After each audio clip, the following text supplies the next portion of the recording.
Well, welcome back to the program. I'm going to switch gears a little bit, and we're going to talk about Christian persecution. I wanted to talk to Brandon about this because he publishes a lot on this topic. He also posts other stuff from other sites on Facebook pages a lot on this topic. And it's a topic of a lot of interest to me also, particularly from the U.S. perspective. But we're going to go overseas initially because there's been a lot of articles about, and this is probably a country that most people may not think of being a lot of Christian persecution worldwide. You're going to think about Saudi Arabia, places like that. But we're talking about India. And Trump was there recently, and apparently a lot of Christians were... They were disappointed. Disappointed, right. Sure. And so what's going on in India, and is the arrival of Modi the reason for this? Because he's a strong Hindu nationalist type guy. So he's been not just Christians, but he's also been very, very brutal to Muslims. Yeah, so I think that, North Korea and Iran have kind of rested atop the Christian persecution list for the last several years. China is one also that has just been kind of just a horrible place for people to exercise their faith. India's kind of come on the scene in the last couple of years, and I would definitely say you're right that the leadership there in India, I make sure I get Prime Minister Narendra Modi. Yeah. So he, the Hindu sort of an extremist, which is a term that you'll see on the internet sometimes, is just that. There's a lot less tolerance of any of the religious minorities, which include, as you mentioned, Christians, Muslims, and a very small number of like Buddhists, and then even atheists. Sikhs. Yeah, Sikhs. But I don't think there's been a lot of the infighting between the traditional sort of Hindu followers and the Sikhs. There's always some tension there, but I don't think Modi has escalated that portion. It's more of sort of the people that are in this Muslim and Christian factions, which are large enough numbers to notice, they're treated almost as like foreigners. They're treated as second-class citizens. And what President Trump was criticized for, and I try to get some of the data, and I post a lot from persecuted.org. I have a great relationship with them. They do a lot of great work. And Trump had a great visit in the end of February, and people were very excited about the opportunity that he'd go there and he would at least speak on this. And that was not the case. He did not speak on this. And one of the Christian leaders there, his name is Joseph Diaz. He's the General Secretary of the Mumbai-based Catholic Secular Forum. And he said persecuted Christians had great expectations, but Trump lost the opportunity. And he was speaking with the UCA News, and I got that there. And he responded with some questions and just kind of said they were internal matters, that kind of thing. So he really dodged it. And basically all President Trump did was he wanted to talk about trade, and he stuck with that. And what did they want?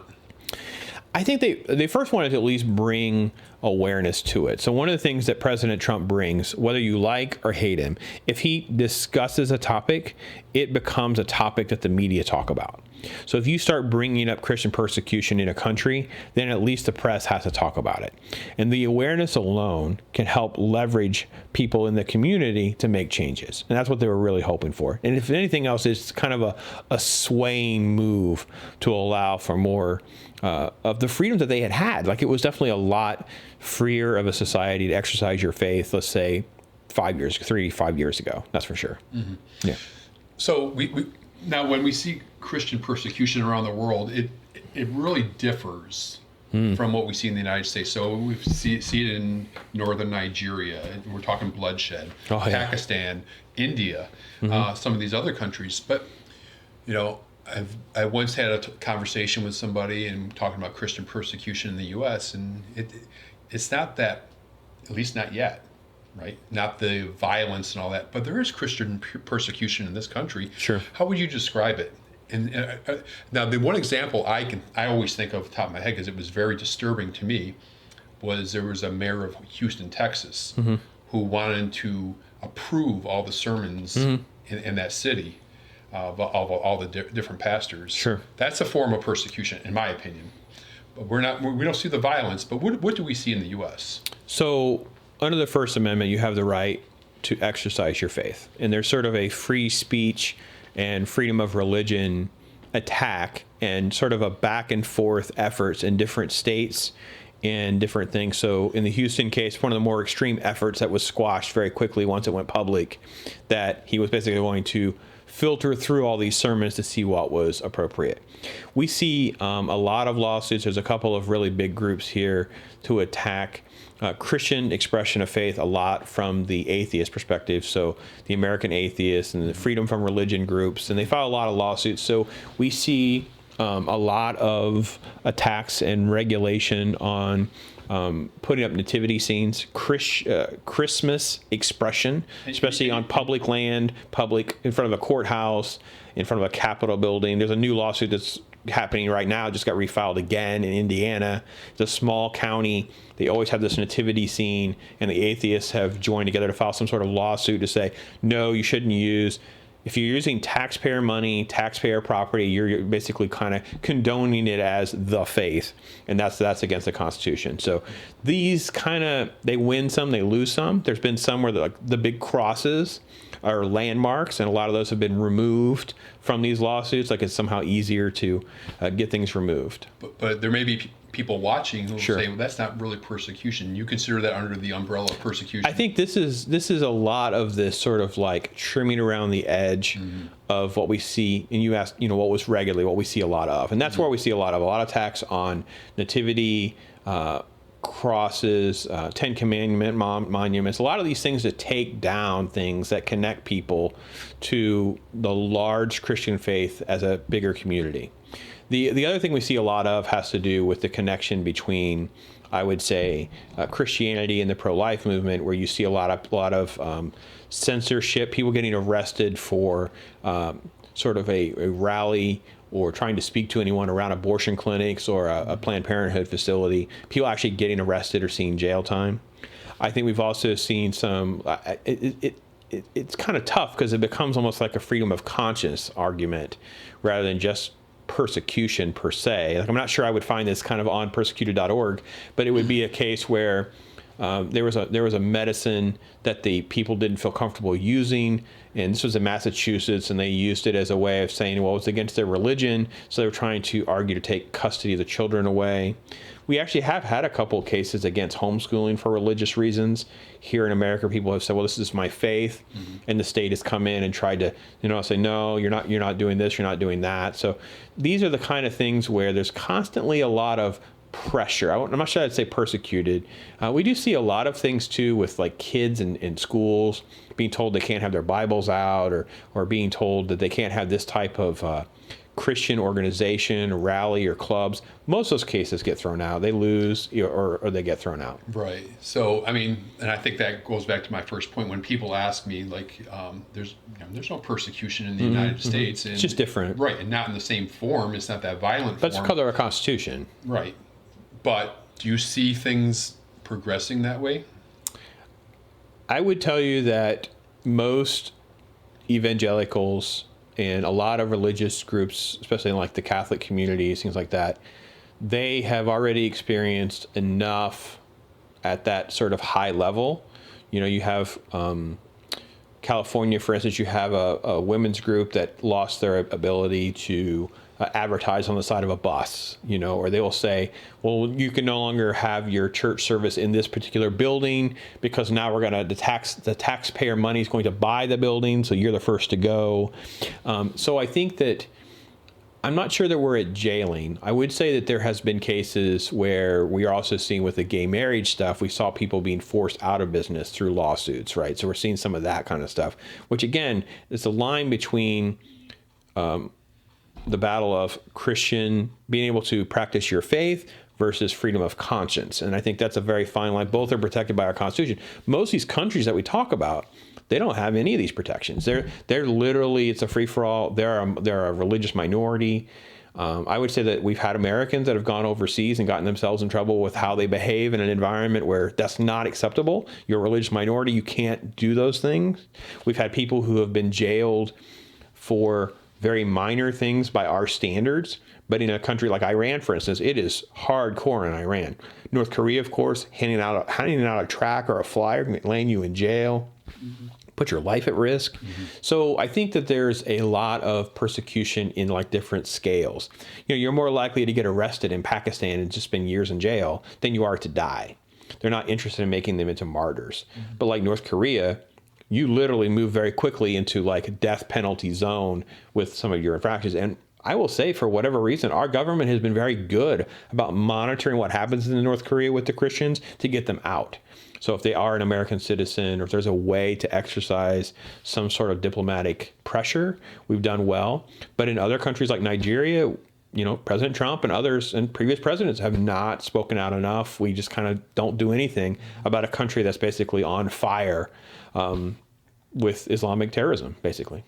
And it's really funny, too, because there's a big chunk of Nigeria that is Christian. Correct. But they go into that region, yeah, kidnap people, hold them for ransom, raise money, buy more arms, use the arms to attack, do it again, take more land. And Boko Haram, I've written about for over 10 years now. One of the first. Yeah, and of course there's other militant groups now. I think it's Fulani is how you would say it. Yeah. There are other groups now that are just extremely dangerous. They have more gunpowder in certain areas than the actual military of the Nigerian government does. Yeah. And let me go ahead and close out with this. COVID. How has that incremented at all the persecution in the U.S.? What did you observe during COVID that you see as troubling, if anything?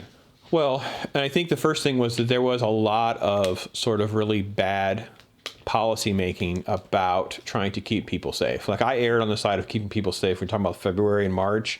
You're talking about some churches, they may have services with 1,000 or more people. It was unclear whether these churches were going to be able to keep everyone safe. People could see video of services and go, people are too close together. You're literally just asking for an outbreak. And we actually saw outbreaks in churches where 40 people with it used massive numbers within within 4 or 5 days. Oh yeah.